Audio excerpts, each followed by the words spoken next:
Hello friends, welcome to study to learn. आज के इस सेशन में हम डिस्कस करेंगे संप्रेषण से संबंधित अन्य क्वेश्चंस को, क्योंकि इसमें हमने पूरी सीरीज़ निकाली है। जितने भी संप्रेषण से संबंधित क्वेश्चंस हैं, जो संप्रेषण टॉपिक है आपके सिलेबस में, तो उनको हम सबको ही कवर करने की कोशिश कर रहे हैं, जिससे कि आपके लिए वीडियो हेल्पफुल हो सकता है आपके एग्ज़ाम के लिए। सो आप इसको पूरा ध्यान से देखिएगा और जो क्वेश्चंस आप को इम्पॉर्टेंट लगते हैं उन्हें आप नोट भी कर सकते हैं। ठीक है, तो चलिए देखते हैं 171, क्योंकि 170 तक हमने कवर कर लिए हैं प्रीवियस वीडियोस में। 171 से स्टार्ट करेंगे। संप्रेषण की प्रकृति होती है कैसी? विचार विमर्श की प्रक्रिया, उद्देश्यपरक प्रक्रिया, मनोसामाजिक प्रक्रिया या उपर्युक्त सभी। तो इसमें आंसर रहेगा आपका संप्रेषण की जो प्रकृति होती है वो विचार विमर्श भी होता है इसमें।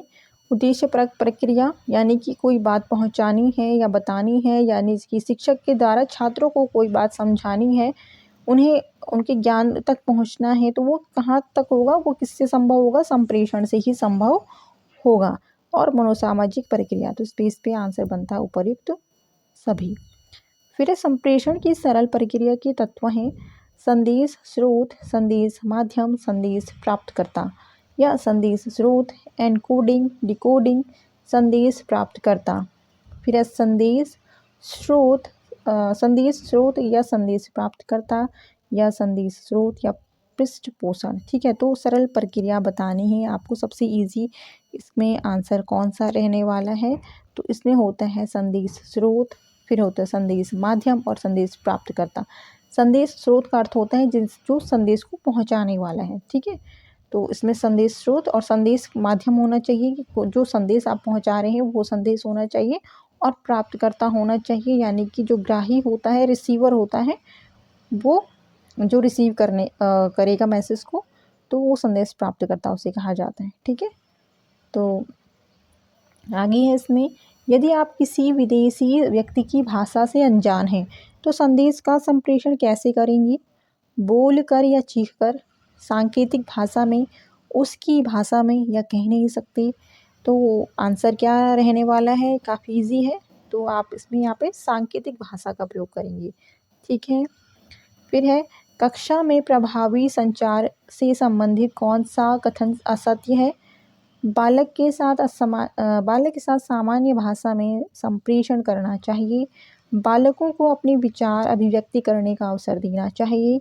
संप्रेषण केवल भाषा के द्वारा ही हो सकता है, या शिक्षक प्रक्रिया में शिक्षक और शिक्षार्थी दोनों ही सीखते हैं। ठीक है, तो कक्षा में प्रभावी संचार से संबंधित कौन सा कथन असत्य बताना है आपको? तो इसका जो राइट आंसर रहने वाला है वो है सी, संप्रेषण केवल भाषा के द्वारा ही हो सकता है। ये जरूरी नहीं है। ठीक है, क्योंकि आप अशाब्दिक भी यूज़ करते हैं, जहाँ पर अपने हाव भावों से आप क्या करते हैं? संप्रेषण करते हैं। गुटनिरपेक्ष समाचार एजेंसी पूल के समाचार किस भाषा में प्रेषित किए जाते हैं? हिंदी, स्पेनिश, अंग्रेजी या फ्रेंच? तो गुटनिरपेक्ष जो समाचार एजेंसी हैं वो किसमें किए जाते हैं? हिंदी भाषा में। ठीक है, इसका आंसर हिंदी होगा। फिर है भारत का फिल्म अभिलेखागार किस शहर में अवस्थित है? तो इसका आंसर बताना है मुंबई, कोलकाता, चेन्नई, पुणे। आंसर रहेगा पुणे। प्रकाशन विभाग द्वारा किन पुस्तकों पत्रिकाओं का प्रकाशन होता है? आपको इसका आंसर बताना है आजकल, बाल भारती, कुरुक्षेत्र या ये सभी।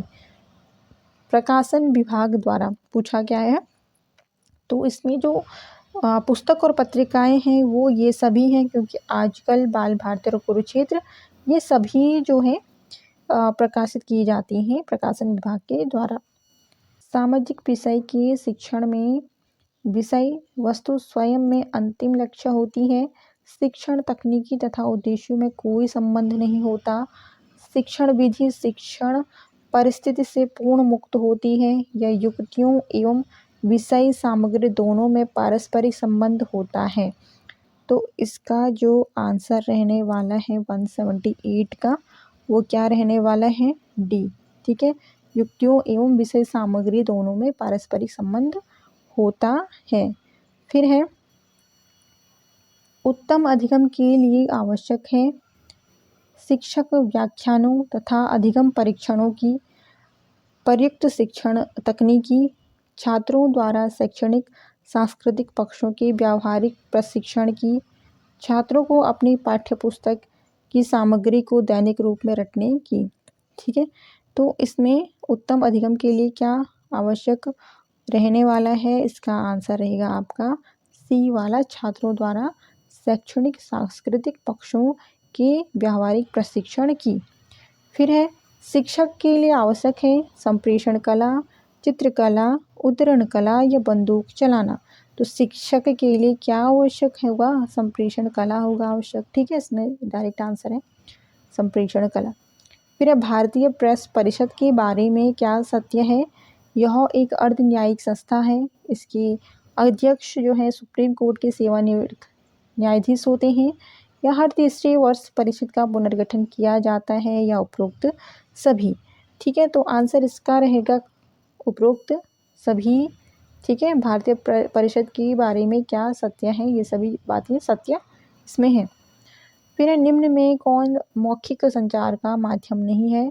मौखिक संचार का माध्यम नहीं पूछा है, तो टैप रिकॉर्डर, सामूहिक संवाद, घोषणाएं या प्रतिवेदन। तो इसमें प्रतिवेदन मौखिक नहीं होगा, ये लिखित में होता है। ठीक है, फिर है गुटनिरपेक्ष समाचार एजेंसी पूल का पहला अध्यक्ष रहा ईरान, भारत, मिस्र, युगोस्लाविया। तो गुटनिरपेक्ष समाचार एजेंसी पूल का अध्यक्ष कौन रहा, भारत। ठीक है, बी इसका सही आंसर है। फिर सबसे अधिक भाषाओं में पत्रिका किस राज्य में निकाली जाती है। कौन सा वो राज्य जिसमें सबसे अधिक भाषाओं में पत्रिकाएं निकाली जाती हैं। ऑप्शन है उत्तर प्रदेश, महाराष्ट्र, दिल्ली या केरल। तो इसका जो सही उत्तर रहेगा वो है दिल्ली। ठीक है, सी इसका सही आंसर होगा। फिर संप्रेषण है एक प्रक्रिया जो कि स्रोत से लेकर ग्रहणकर्ता के मध्य संपन्न होती है। यह विचार विनिमय की दशा या सूचनाओं के हस्तांतरण की विधि है। यह उपयुक्त सभी हैं। इसका आंसर उपयुक्त सभी बनेगा। फिर है इसमें अशाब्दिक संप्रेषण संभव है वाणी संकेत के द्वारा, चक्षु संकेत के द्वारा, स्पर्श संकेत के द्वारा या उपयुक्त सभी। तो इसमें तो जो वाणी संकेत है वो तो शाब्दिक संप्रेषण हो गया। ठीक है, तो अब शाब्दिक में क्या होगा, जहाँ पर आप क्या करेंगे, हाव भाव से संप्रेषण करेंगे। ठीक है, हाव भाव का प्रयोग करेंगे अपनी भावना को व्यक्त करने के लिए। तो चक्षु संकेत के द्वारा या स्पर्श संकेत के द्वारा। तो इसमें ऑप्शंस दोनों ही सही लग रहे हैं। आपको कौन सा इसमें सही लग रहा है आप एग्जैक्टली बताइएगा। ठीक है, तो कमेंट कर सकते हैं आप। फिर संदेश ग्रहण करने के लिए संदेश प्राप्तकर्ता को निम्नलिखित शर्त का पालन करना अनिवार्य है। उसमें संदेश को प्रसारित करने की योग्यता हो, उसमें संदेश को डिकोडिंग करने की योग्यता हो, या उसमें संदेश की व्याख्या करने की योग्यता हो, या उसमें उपयुक्त सभी योग्यताएं हो। तो इसका जो सही उत्तर रहने वाला है वो क्या है, ये है 87 का डी। ठीक है, इसमें सभी क्या रहेंगे, योग्यताएं हो, उपयुक्त सभी योग्यताएं हो, ये उसका उत्तर बनेगा। फिर है आकाशवाणी के प्राथमिक चैनल के कार्यक्रम का आधार है सूचना, मनोरंजन, शिक्षा, ए बी दोनों। ठीक है, तो इसका जो आंसर रहेगा ए और बी दोनों, डी इसका सही उत्तर होगा। फिर प्रेस ट्रस्ट ऑफ इंडिया क्या है, सहकारी संस्था, कंपनी, निगम या बोर्ड। ठीक है, तो इसका जो आंसर रहेगा प्रेस ट्रस्ट ऑफ इंडिया एक सहकारी संस्था है। फिर है लिखित संचार की सीमाएं हैं महंगी प्रक्रिया, समय लगने वाली प्रक्रिया, व्याख्या की कठिनाई या उपयुक्त सभी।